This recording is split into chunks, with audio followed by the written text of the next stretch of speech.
Hello, shall we commence our study of the embryo? Yet another session. Welcome and all the best. This session will be a discussion on the endodermal germ layer and the fate of this layer in the 3rd and 4th weeks of development.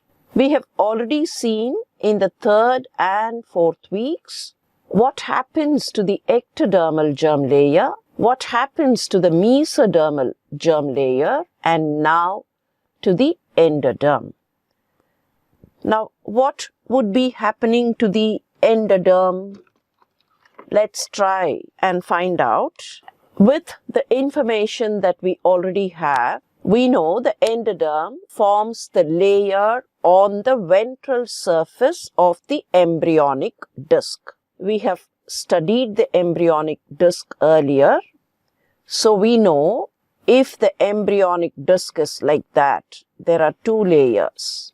The ectodermal layer here and the endodermal layer. So the layer on the ventral surface of the embryonic disc, that is the endoderm.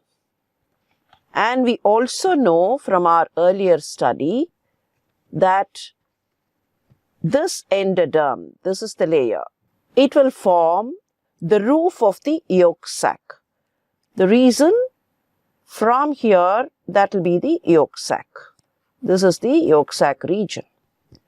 So the endoderm forms the ventral layer of the embryonic disc and the roof of the yolk sac. And we should also remember, when folding occurs, the endoderm will get trapped inside and will give rise to the gastrointestinal system, the gut system.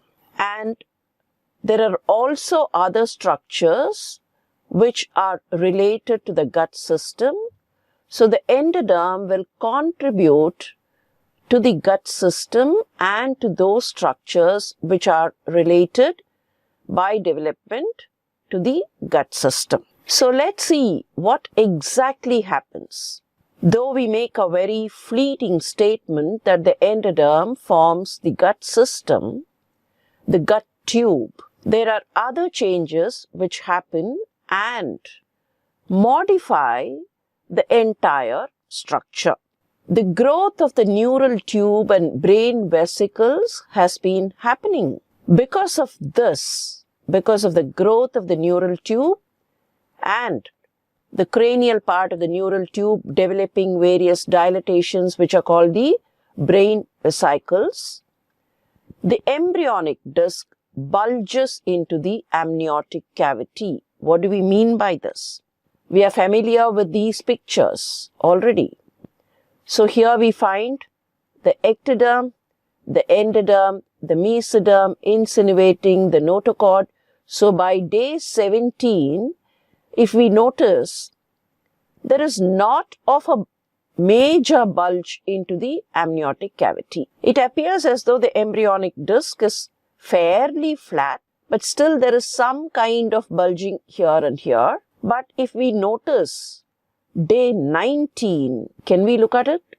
Look at this. Because of the neural folds developing and because of the paraxial mesoderm consolidating, we find the embryonic disc is bulging into the amniotic cavity. This is the amniotic cavity, and the entire structure appears to be getting into, kind of bulging into the amniotic cavity.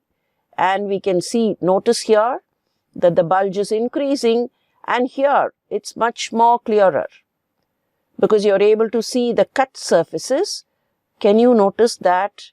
That is the bulge of the embryonic disc into this amniotic cavity. I would mark the amniotic cavity. What I mark with an X is the amniotic cavity, and the embryonic disc is bulging into it.